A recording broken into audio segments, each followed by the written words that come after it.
Brian and I were in Melbourne at the MDBA Awards, and we happened to be sitting at the table with a really interesting gentleman. His name is the Dogfather.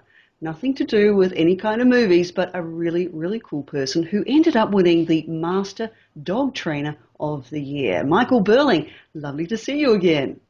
Thank you very much for having me here on the program, and thank you to all of the listeners and viewers here watching and having listened to what I've got to say. Well, I think they'll be intrigued as I was. It was a little hard with some of the music playing at all these events. It's always too loud, and I woke up the next day with a croaky voice. But the Dogfather, I mean, the name itself is rather unusual, but to become the Master Dog Trainer of the Year over a vast number of people must take something special. So tell us a little bit about how you got into the whole dog training thing. Sure. Look, I was a person that was born and raised with animals and pets and dogs in our life. As a family, we always had dogs, and I always felt I had a very sort of in tune connection with dogs. And that sort of then went into me starting off in obedience and training in obedience. But during that journey, I found that there was a missing link. And the missing link was that there was people trying to achieve something 1 hour a week, or you know, for that 1 hour training session, we were trying to really connect with people and connect with their dogs. And I made a realization that people really, they weren't getting the other 23 hours of the day right. The lifestyle that they were sharing with their dogs, they were trying to achieve a well-trained dog, but ending up with a dog that wasn't very well behaved. And that's where I made it my passion to get behind the four walls, get behind the front gate, and really work with people with sharing my lifestyle with dogs, my family's lifestyle with dogs, and make sure they had that complete balanced lifestyle, which gave their pets what they needed, and owners saw their pets' world from the dog's point of view.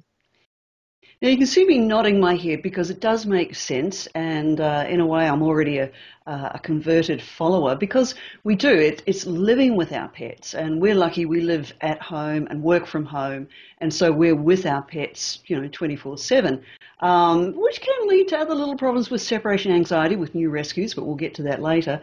But how did you then start moving that passion into making it into a business? Because, I mean, pet industry is pretty tough these days. It is, and look, we were very fortunate. I was working with some dogs just to do a little bit of work prior to being here in Townsville. I always say I ended up in Townsville by default. Oh. I got married here, and my wife is originally from here, and we made a decision that it was just such a beautiful place with a beautiful climate, and I saw it as an opportunity to really go out and do things my way and do things to share the way I lived with dogs and share sort of my passion for getting people out. Which tropical North Queensland, we have beautiful climate. We have such beautiful places to enjoy with our dogs. And I thought of all the people that probably aren't able to do that. And I thought, I'll make this my passion. This is a place where really it's summer all year round. Let's get out with our dogs. Let's just focus on what the key things are, which is that we have dogs that are well behaved, that are social, that don't necessarily have to be that well trained. They just have to be dogs that can be well behaved. And that's when I started to look at the way we worked with dogs and modify a real program that helped us sort of get people empowered to do that. I've got to say, where do people fall off the rails? I often think it's because they go, oh, but I went to puppy training. Look, where they fall off the rails is that some people don't go to puppy preschool. That to me is just the first step on the pathway to success is critical. But the other people that do go is they kind of stop and think the job's done. They think, I've got this puppy now, it can sit. And I always say to people, if you teach a child to read and write, but you never buy pens and paper, and they don't practice, they'll go from high school to preschool and or less very quickly. So that's the real key, is that it's ongoing daily maintenance. It's having really good routines, having a really good sort of home template and home structure, and then at that moment when you really need that control, well, you've got that 24 hours of the day. You're doing all the things behind the scenes before you walk out the front gate. Now, I know that some people have very passionate views about whether you use positive training, different kinds of training, or treat training. You're not a big fan of using treats. Well, I always say that food's a great motivator. Just for me. Exactly.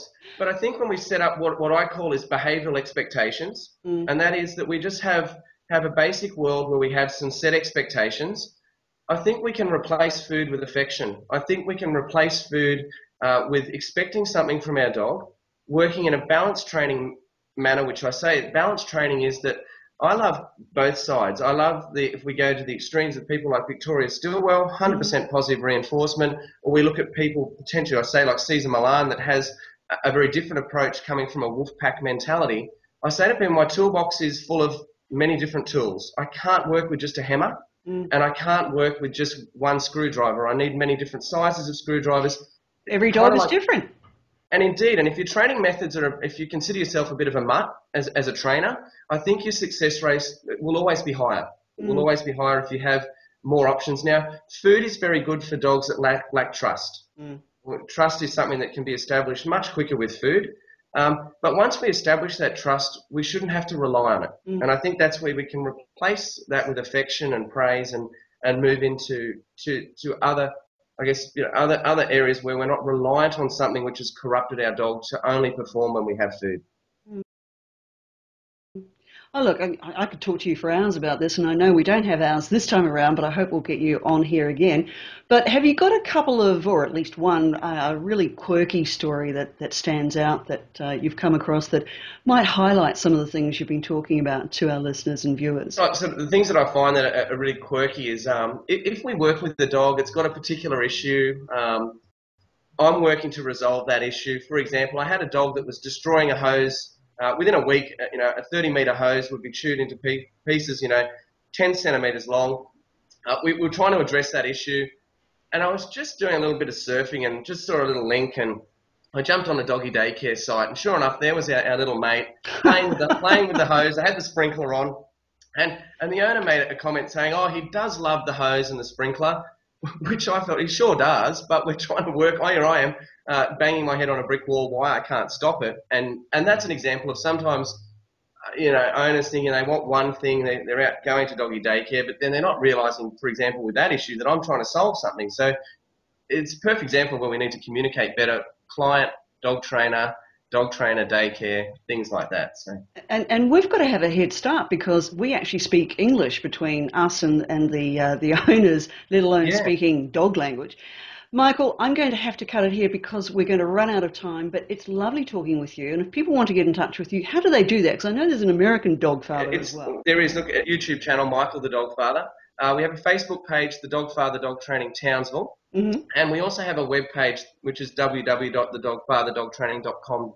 Now, they can contact us via any of those means. To send us a message via Facebook is probably one of the most common ways that we get communicated. But it can be via our website with our online inquiry form as well. Fantastic. Can you help people by long distance? Look, usually I say this, any reputable dog trainer, behaviourist should not help an animal without seeing the animal. So via correspondence or written text, owner might say, I've got a fearful dog. In reality, it could be a nervous dog. I generally steer away from that, and it's seeing a doctor, ringing them up and say, I think I've got skin cancer. It could be a freckle, it could be a mole, it could be a pimple. Absolutely. Yeah, absolutely. Well, Michael Burling, the Dogfather, congratulations on this latest award. It's not your only award, and I think we'd like to see some more of you on Pet Talk People.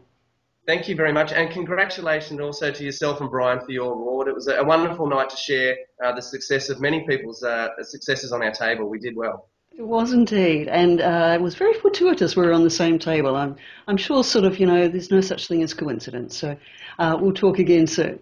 Lovely. Thank you very much for your time. Thanks.